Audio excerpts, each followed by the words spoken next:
Hello friends, welcome to my study blog. And आज का blog शुरू करते हैं अभी रात के 10 बजे से। और हम अभी 10 बजे से कितने बजे तक पढ़ने वाले हैं और क्या क्या रिवीजन करने वाले हैं, आप पूरा ब्लॉग को देखना। शुरुआत करते हैं एटलस से, जिसमें बेसिक जानकारी सबसे पहले लेंगे और इसको कुछ घंटे तक यानी कि आधे घंटे से 1 घंटे के बीच में इसको पढ़ेंगे। और इस जर्नी का शुरुआत मैंने 2023 के एंड में ही किया था और मैंने पीडब्ल्यू का ऑनलाइन क्लास प्रारंभ बैच ज्वाइन किया 2023-26, जिसमें कि लगभग सिलेबस एंड होने वाला है। उसमें सीसेट अभी चल रहा है और मेरा पूरा कंप्लीट हो गया है, नोट्स भी बन गया है। कुछ बैकलॉग है जिसको अब रिवीजन के दौरान मैं उसको क्लियर कर लूँगा। ऐसे रिवीजन अभी अच्छे से मैंने पूरा नहीं कर पाया है क्योंकि मुझे साथ साथ पढ़ाई के साथ साथ मुझे बच्चों को भी पढ़ाना पड़ता है कुछ अर्निंग के लिए। लेकिन अभी भी मैं अपने कर्मों पर अड़ा हूँ और हौसला बनाए रखा हूँ और यह जान रहा हूँ कि मुझे कुछ ना मिलेगा तो तजुर्बा तो मिलेगा। मैं आधे घंटे तक लगभग एटलस का पढ़ाई किया, जिसमें बेसिक कंसेप्ट को जान लिया अच्छे से। एटलस को बार बार पढ़ना इसलिए जरूरी है क्योंकि इससे आप देश दुनिया के बारे में जानोगे, कौन चीज़ कहाँ है इसके बारे में जानोगे।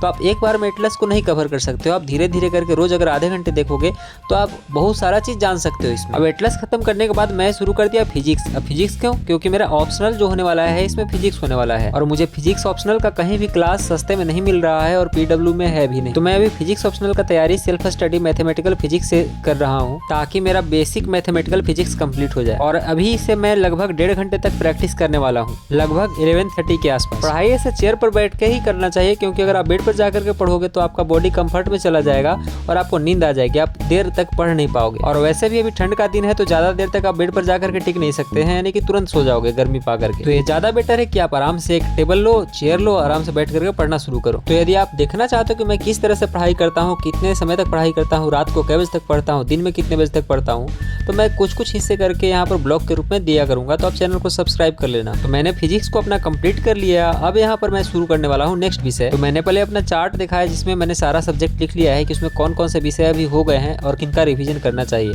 तो उसमें से मैंने सिलेक्ट किया ज्योग्राफी का, कि ज्योग्राफी का कर लिया जाए 2 लेक्चर लगभग। तो मैं अब ज्योग्राफी के 2-3 lecture evolution of the earth शुरू करने वाला हूँ और उसको अच्छे से रिवाइज करने वाला हूँ। और वैसे भी मुझे ज्योग्राफी पढ़ने में ज्यादा इंटरेस्ट आता है क्योंकि ये कुछ साइंस से रिलेट हो जाता है और ये इजिली समझ में भी आ जाता है, कंसेप्ट यहाँ पर आसानी से बन जाता है। वैसे आप सभी बताना है कि आपका फेवरेट एसएसटी में कौन सा था। वैसे मैं रात को ज्यादा देर तक नहीं पढ़ पाता हूँ, 12-1 ज्यादा से ज्यादा, क्योंकि मुझे सुबह 5 बजे उठना पड़ता है, जगना पड़ता है, बच्चों को पढ़ाना होता है और फिर मुझे डे टाइम में एक प्राइवेट स्कूल में भी पढ़ाने जाना होता है, इसलिए मैं बहुत ज्यादा थक जाता हूँ। तो रात में उतना ज्यादा नहीं पढ़ पाता हूँ, कुछ हल्के विषय रिवीजन कर पाता हूँ। कभी कभी डर लगता है कि शायद मेरा हो गया या नहीं होगा, क्योंकि इतना समय रिवीजन और इतना घंटा स्टडी से शायद यूपीएससी हो, ऐसा संभव नहीं है। लेकिन फिर भी मैं अपने लिए कुछ समय निकाल करके पढ़ने के लिए छोड़ देता हूँ क्योंकि मेरा क्लास तो सारा कंप्लीट है लेकिन रिवीजन नहीं हुआ है। और लगभग 12-12:15 बज गए हैं और मेरा रिवीजन यहाँ पर ज्योग्राफी का भी 2 से 3 लेक्चर मैंने कर लिया। इंटीरियर ऑफ द अर्थ, जिसमें क्रस्ट के बारे में, मेंटल कोर, ये सब के बारे में पढ़ना होता है। वैसे आप बताना कि मैं अपने डेली ब्लॉग को लॉन्ग फॉर्मेट में लाऊं या फिर शॉर्ट्स बना करके लाऊं। वैसे तो मेरा ब्लॉग उतना मजेदार नहीं होने वाला है क्योंकि ये स्टडी ब्लॉग है, तो ये नॉर्मल ही रहेगा और मैं कंटेंट के लिए इधर उधर घूमने वाला भी नहीं हूँ, नहीं तो मैं फिर पढ़ाई भी नहीं कर पाऊंगा। और मेरा यहाँ पर रिवीजन कंप्लीट हुआ